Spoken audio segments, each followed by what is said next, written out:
Again, just a little bit of the literature now in terms of what makes for successful mentoring relationships. Reciprocity, so that both folks are getting something out of the relationship. Now, most of the time, what the mentor is getting is a chance to give back. They're not, typically getting a paper written or advancing their research, although they can. Sometimes there is sort of a mutual career kind of thing going on, if you will, and so the mentor can get that. Most of the time, though, they're getting the satisfaction from helping. I think, that's really important to us as senior folks. I had a lunch yesterday with my 2 first-year medical students who were assigned to me as mentor. Wow, it really doesn't get any better than sitting with those very, very naive, geez, you can tell them anything, and they are just, just soaking it up. It just, I walked away, I was just in a happy place for the rest of the day, and I paid for lunch, so it doesn't get any better for me. So, again, this is for most of us sort of why we're in academic medicine, that chance to help the next generation. You guys in pediatrics are really all about the next generation. I think, again, recognizing that, for the mentor, most of the time it's the altruism that is that reciprocity. The issue of mutual respect, if this is someone who as the relationship progresses is not someone you respect, then that, I think that becomes an issue. Again, the issue around expectations. What do I expect? What do you expect? Are they clear? Are they shared? If there's a personal connection, if there are some shared values, I think the likelihood of this, relationship continuing goes up.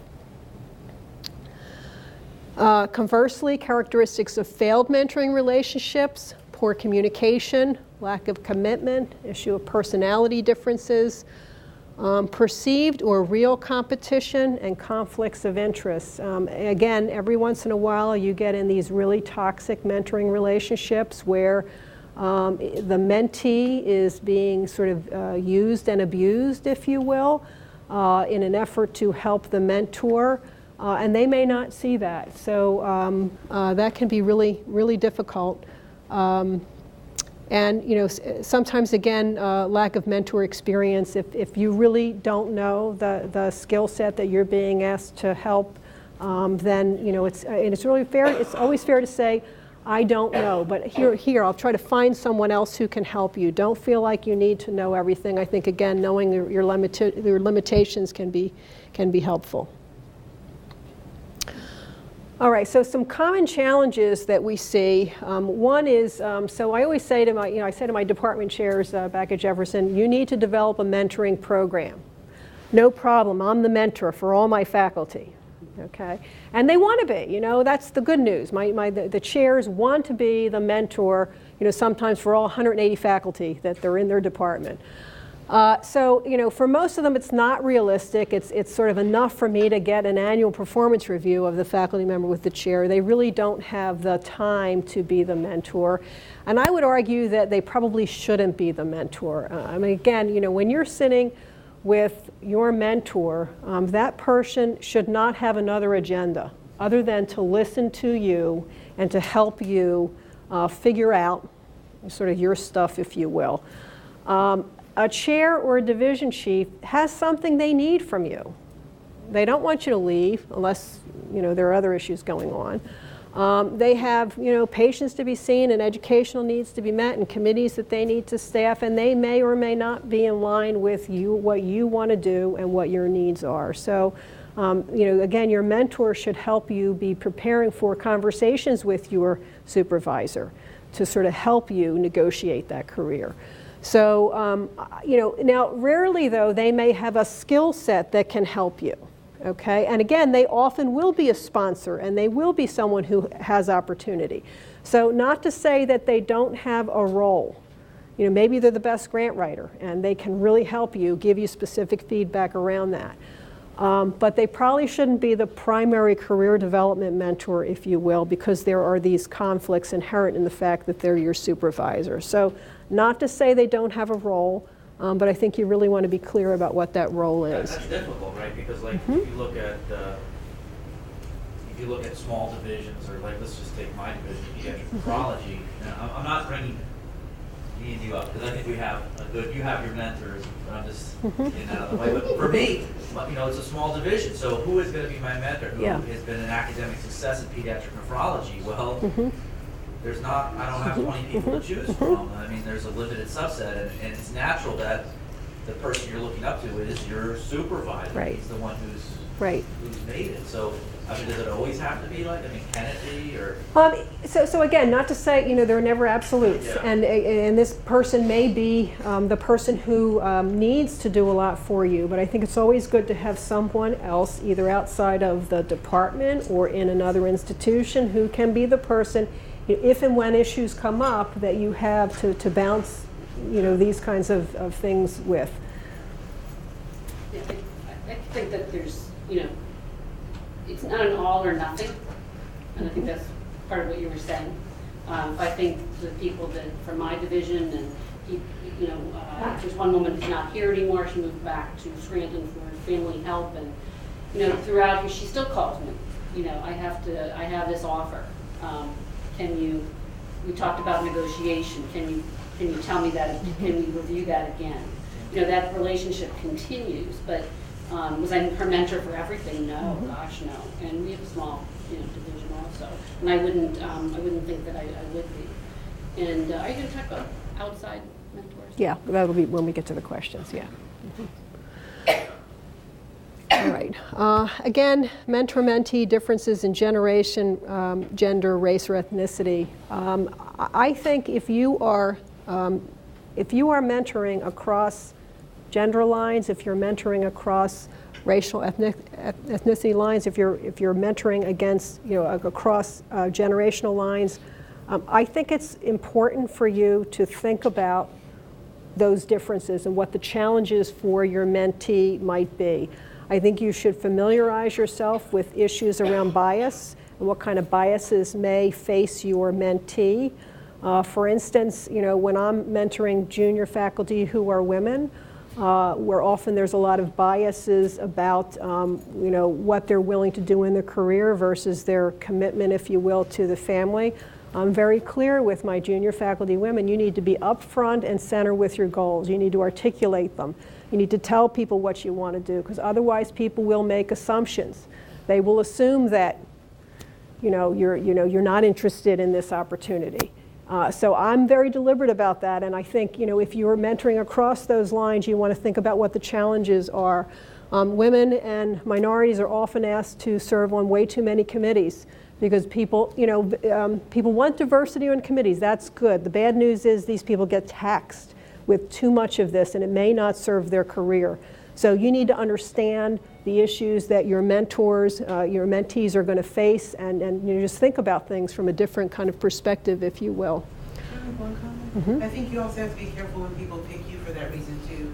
If someone picks you just because you're a woman, or just because you're a man, or just because you're of a certain race, you have to be careful about that, because they'll also make assumptions about favor, you know, that you may show them that you aren't going to do, because most mentors are not biased from one entity to the other. So I've noticed that there can't be any other reason this particular person picked me than some. They may assume that there's some shared values and interests that may not be there. So I think it's just a really area to be cognizant and to talk about openly. Geez, we're you know, we have different gender. How is that going to impact this relationship? Or you know, is there some assumptions that you're making about me or me about you? And you know, how might this impact our relationship? I think another sort of, you know, meant to say this earlier, but you know, many faculty are told, well, you need to just do that on evenings and weekends. That's how I got published. That's how I got ahead. That is probably one of the most unhelpful things that I think anybody can say to another person, because it really, you know, I think it's not specific. It really doesn't help them sort of figure out how to kind of do anything. And often there's sort of, you know, that's, you know, sort of a loaded agenda. Often that's someone who may, you know, have had some help or some resources that another person doesn't have, and people just sort of throw up their hands and say, well, I'm not going to be able to do that. So I think, again, if you were able to do something, what were the resources that you had? What was your work-life balance? What were your issues? How did that impact you? How might it be different for your protege? And how might they approach that? So, for instance, what may be doable is if you can get your mentee, they may not have protected time during the day, or they may have protected time and they may be allowing themselves to be distracted and be, more often what I find is that mentees have a period of time, but they're sort of using it and flitting it away, if you will. So helping them to protect that and then helping them to find something that's sort of doable. Can you write for 30 minutes a day? Okay, can you find 30 minutes in your day to sit down and write? And that's doable. That now becomes some specific kind of thing. And probably you're not going to do it 7 days a week, but can you find 3 or 4 days a week where you can write for 30 minutes? That is it's much better advice than, well, you're going to have to work on evenings and weekends, because again, most of us just, okay, I'm out of here. Academic medicine is not for me. I'll never be successful. Where do I go and where do I start over? Okay, so again, being sort of sensitive to those kinds of issues. Another common challenging, again, is if you're mentoring for a specific outcome, e.g. grant success. And I'm speaking again around the CTSA. There are resources being developed specifically, and there's a web-based resource, I think come out of Minnesota, specifically around helping people to mentor for those kinds of specific outcomes. But I think there you're designing programs that are different. Okay. Just to sort of summarize a bit, and then we're going to open it up for questions to try to sort of get at those issues and scenarios that we haven't covered already. Again, what we've learned: characteristics of effective mentors. When we tried to start mentoring at Jefferson, I'd had senior faculty. Why should I do this? Sort of, what's in it for me? And I really just at that point I want to show them the door. I mean, if I really do. If I need to do something for you to want to do this, I don't know what to say. I mean, it's also for me, it's if we're mentoring, it helps all of us. If you're in a research department and your junior faculty aren't successful, that's going to drag your department down. So even if you can't think from I want to help this person, it really, our success is mutually interdependent, if you will, increasingly so. So again, our success as an organization is really, depends on how well you're doing, how well I'm doing. And so if you need that reason, I think it's there. Again, honesty. Being honest with your mentor, with your mentee, developing that relationship where you can give and exchange feedback, where you're listening. Networks are really important. Again, most senior faculty have developed rich, extensive networks that have really helped their career, and they can sort of help, and they can, again, provide those opportunities and those open doors for you. There is some issue of accessibility. Obviously, there's a relationship there that needs to, there needs time in order to cultivate that. I think the issue of having networks having mentors outside of your institution gets to that. I think periodically there does need to be face-to-face. I think it's really hard to do it, have any kind of mentoring relationship where there's no face-to-face. Maybe it's once or twice a year at an annual meeting where you sit down and you sort of catch up and kind of go over things, and then that can be supplemented with phone calls periodically where, again, there's sort of more, I think the richer brainstorming conversations have to happen face-to-face. I think it's the follow-up work that's best, done in between and maybe with a phone call. Email's tough because, email's just always falling to the bottom of sort of, everything that needs to be done. So if you're communicating by email and you're really looking for a rich product from, one or the other, I think that's more difficult. I would recommend that, again, there's some periodic face-to-face, and that's followed by a phone call. If it's every 3 months, we're going to touch base by phone. I'll send you this by email, but at least there's a chance for that conversation to kind of happen. Actions of effective mentors: they provide career guidance, offer emotional support, again, are helping you to find that balance between the professional and the personal. They create opportunities for the mentee, and they help to protect the mentee. We haven't talked a lot about that, but a lot of the protection is around that advice, what to do, what not to do.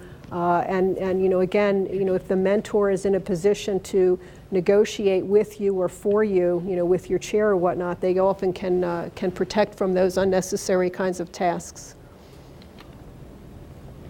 Characteristics of effective mentees, open to feedback. Again, when I look at junior faculty who I think are not succeeding, they often have mentors, but they're defensive, they're not listening, they're sort of not willing to hear. They're respectful, and again, you have to take responsibility for the relationship. This is the mentee's career. You have to be, again, to use the trip analogy, you are in the driver's seat for this. You have to know where you're going, and you're getting advice about how to get there. Okay, so that ends the sort of formal part of the presentation. We really want to open it up at this point for questions, scenarios. You brought up good points, I think, about communication and stuff, but what about now, we're all dealing with, I don't want to say just all the younger generation, but I mean, there's new technology out there. So you mentioned email and telephone calls and face-to-face, but nobody talks on the phone anymore. They text message, they instant message, they FaceTime, they're on Facebook, it's meetup.com, it's all this kind of stuff. So what about, those kind of venues as far as, if you have a mentor or someone that you're trying to keep in touch with who's distant, what about, those kind of newer technologies as far as helping the mentoring? Yeah, I think they're great. I think, when I say a phone call, I think a Skype or, anything that allows you to communicate face to face, where there's a time where, you've set aside to communicate, I think is better and richer. I have my own biases about what I think, email is good for, or testing or whatnot. I'm really just, if you're just saying, hey, I got the promotion, yeah, text it out there, it's just sort of, I'm letting you know, or here's a copy of the paper that just got accepted. But I think if you're really looking for rich back and forth, then I think you do want face-to-face, even if it may be miles away. I think, again, if you can, do a meeting rather than just on the phone, that's even richer, because you get to see facial emotions and that kind of thing. I've mentored like a couple people who are in training right now, fellowship level or resident that kind of level, and they have just a very different approach to how to communicate with someone. And so it's kind of been a challenge. I don't think of myself as being quite that old, but I'm somewhere in the middle of the, picking up the phone and calling somebody and meeting with them face to face, and then they're all texting me, and it's like, well, how do I work this out? Yeah. We talked about this at a meeting the other day because somebody was complaining about how you get these emails and everybody reply all, as opposed to replying to the person who sent the email. And I brought up that this is a generational thing, in that people who are younger tell everybody everything, and they don't keep it simple. But again, I think my point to that was, although that's acceptable in your personal life, part of being a good mentor or to help somebody be effective in this environment, you need to say to them, that just as a pointer, it's really okay to do that in your personal life, but in your professional life, the etiquette probably would be better just to reply to that person who sent that. Because they may not get that at all, because they always reply all to everybody. And it's not the time for any sort of nuanced communication. It's not the time to give feedback. Don't give feedback via email, via text, whatever. If there's any sort of any possibility that if it's important, I think you need to deliver it interpersonally, whatever that mechanism is. It becomes more challenging because it is that when finding time to be able to meet with that person, especially if they're not someone who is in your institution and they are distant. Like you said, national meetings and things like that, I think are opportunities for them. But people are just so, I just find as time goes on, that people are just so busy with everything, their personal life, their professional life, and everything. It's like it's practically impossible to get them just stop and sit and have coffee with you for 5 minutes so you could talk about something. But I think part of what you're doing is modeling when and why that's important. So, that's part of that mentoring is to say, geez, this doesn't work in this scenario. You really do need to take the time. Just as the technology is evolving, Skype's free. Google now has a meeting thing that you can share desktops, and there's a lot of technology ways that the distance is starting to become irrelevant. It's more the other stuff. The time. This time is set aside for us to do. I don't know whether that's in person or remote. The question I had was, you mentioned a couple of times where there's sort of a conflict between the mentor and being a supervisor. And you said your division chief probably shouldn't be a mentor for you. Would you extend that to be a program director for a fellowship as well? Because while that's probably the person who is most invested in the success of the fellow, it's also the person who signs on the dotted line, so to speak, when the fellow is done and sitting for boards. And is that potentially a conflict? And I'd like your thoughts on that. Yeah, well, I think because it by definition is time limited, so there's an end to that. And again, most program directors are going to, in some way, function in that role. I think it's better than a academic career faculty whose long-term supervisor is division chief chair. Again, I think there may be some inherent issues, though. If it's a fellow who's having problems and you have to deal with that and with discipline, they may need, again, another voice, somebody else to talk with to sort of help them negotiate things or hear things a little bit differently or whatnot. These are, and I don't mean to imply never, because most of us, there's some degree of mentoring going on with that division chief chair. I think the important thing is to understand where and when the conflicts may be and to try to manage that through other relationships or through acknowledging them. I mean, my mentor probably right now is the dean. To some, he's my direct supervisor. Again, in terms of the skill set that I need for the work that I do, he's the person who, so I need a lot from him, but he's also my supervisor. So there's, I've got to look elsewhere for, my. So yeah, there's something typically that you're getting from that person, but I think you really need to acknowledge where the conflicts are. I was just gonna, I'm sorry. Go ahead. Go. So I was wondering, because our fellows, when they graduate, they'll become junior faculty, and as a program director, it's clear to me that they have no idea what makes a good mentee. Is there some sort of resource or some course or something that they could take now that would help them not only as a fellow, but in their future careers as junior faculty, so that they would know how to be a good mentor? Because many of my graduating fellows have told me that some of the institutions they're going to have sort of mentoring programs, but and clearly if the mentors know how to be, but as you said, the mentees have to be a good mentee. If they don't know how to do that, or what those expectations are, I'm wondering if we're doing a disservice by not sort of teaching, training them about that during their fellowship. Right. Well, and I go a step back, which is, again, I think there's a real lack of mentoring at sort of, and I don't mean this in any, I think this is just universal, but I think in terms of helping residents and fellows to understand the job opportunities and helping to mentor them about, what it means to go into academic medicine, and is this the right choice for them, and what are the options? Because again, we have, so many people who come into academic medicine and leave, and in part because I think they don't understand the life. And not that you can ever fully prepare someone. I don't think we're preparing people at all. I mean, I have people who come in academic medicine, well, I'm here because I want to teach, and that's it. And it's sort of, okay, that's a start, but we need to sort of work with that. And do you understand the sort of expectations? So I really like the article that I handed out, which is around, it's that managing up for mentees. I think that's a real good start because it helps them to sort of think about it, how to really puts them in the driver's seat of this relationship, and even if it's not a formal program, helps them to kind of, take that on themselves, if you will. And then I think they need the IDC, the Individual Career Development Plan, to really help them to start thinking about, what the kind of issues are. There's lots you can direct them to in terms of reading, workshops like this, but I'm not sure what else. Maybe you can.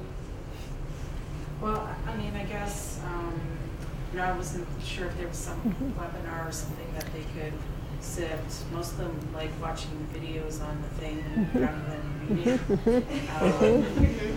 and which is, I think, a generational thing. Yeah. And so I didn't know if there was something available. One of the things that NASPGHAN, which is the Society of Pediatric GI Nutrition, had sort of set up, was suggesting, for emotional reasons and that kind of thing, to have a separate mentor for our fellows. So they were calling them mommy and daddy mentors who they could go to talk to about career issues, their personal work-life balance. But I think the problem with that is some of the members of my division are not used to sort of providing that sort of mentorship, and nor, I think, do the fellows know what to expect or how to. I just wasn't sure, what was available. Yeah, I'm not aware of any sort of web-based resources, but I specifically I'm going to back up. There are web-based resources around, and a lot more around the CTSA. A lot of institutions that want to do CTSAs. Mentoring is a big part of those applications, so you'll find a lot of resources around that, including some web-based resources. Again, they're very specific to helping faculty around clinical and translational research careers. I'm not aware of any web-based modules just around career development, if you will, that aren't sort of paper, but I haven't looked specifically, so. I was just going to say, you brought up a great point with the technology and when it's appropriate to use what for what. Because I mentor a group of college students, the younger you get, the more technologically savvy they are. And there's 15 of them in different classes. And I think, it's annoying for me if they text me. So I think we have to set that boundary as the mentor in terms of how we prefer to communicate. Because what I do is I don't respond to the text, because then that makes them think it's appropriate. I had one send me a picture of a poster that she presented at a conference and said, hey, what do you think? But it was like she really wanted feedback about it from me looking at that picture in a text message, which I couldn't do and I didn't feel was appropriate. And again, it's annoying. So I tell them in the beginning, I prefer that we discuss things by email and set up our topics for what we're going to discuss over the phone. And then to piggyback on that, when I FaceTime or webinar with them, we already know what we're going to talk about and how much time we have to talk about it. Because the first time I did it, it was a disaster. They were talking about award shows and music, and my kids were cartwheeling in the background, and it didn't work. So I had to let my husband know I need this half an hour to do this in my office, and to let them know everyone has to log on at the same time. You each have 10 minutes or whatever to tell me how you're doing on such and such tasks. It went better that way. So this is an issue with, again, those ground rules. Exactly. But it's also, I think, again, an area where we can learn from each other, where, again, the mentee can learn from you about appropriate boundaries, but there may be some new technology that, I'm always, I'm like, the typical 20-year behind the curve technology person. So there's always something I can learn in a positive way that I didn't know from, the mentee. So, again, there may be opportunities for that bi-directional sharing and learning. But I think the issue of ground rules and helping them to understand, not just because I do it this way and I've always done it this way, but there's a real reason that I prefer this, and you need to at least think about that. And if we're in this relationship, it is a little bit, I get to call those ground rules. You may decide to do something different, but. I think it's interesting that there are a number of people here who are put in leadership roles that have no training at all in that role, and it's really amazing to me that they may be charged in vision, they don't know anything about how to do their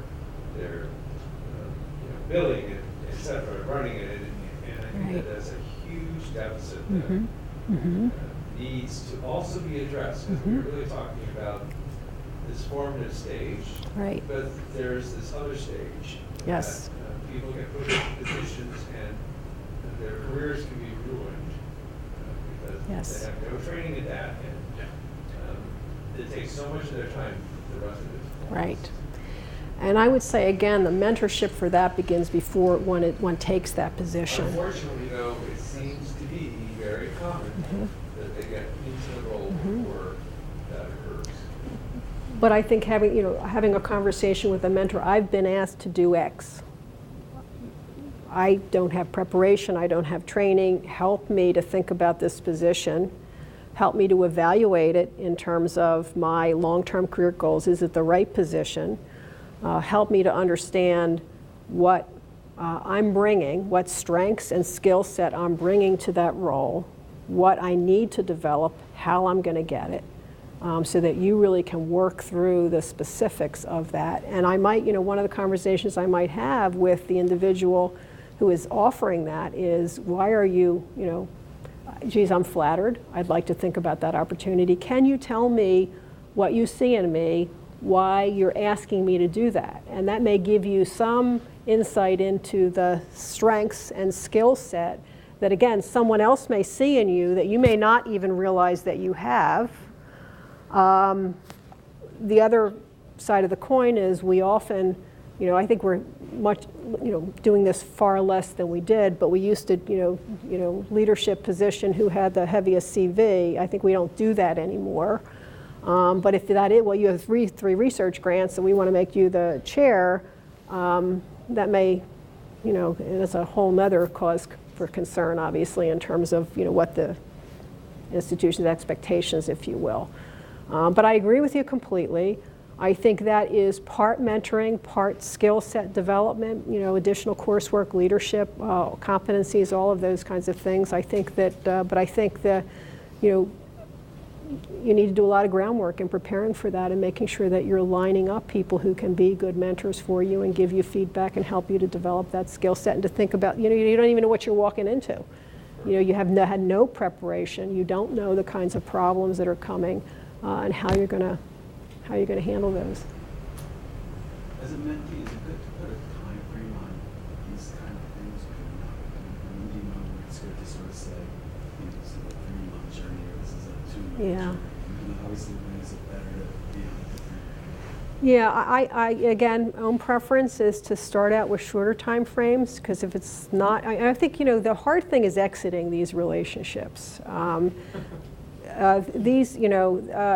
They're interpersonal relationships, so when they end, there's often some emotion around that, and so I think being really careful about that up front. And again, if you've not labeled it mentoring, because that just, for me, carries a whole lot, but if you've labeled this as, geez, I'd like you to help me with this, could we, over the next 3 months or so, could we work on that? And I would advise the shorter time frame to sort of try it out, test it. If it's working, geez, this is great for me. Can we keep doing this? I'd like to keep working with you to do. Yeah, exactly. And I think you can always then negotiate a longer term if it's working out for you. But I think if it's not, it's a little bit easier for you to exit. So that's that's advice.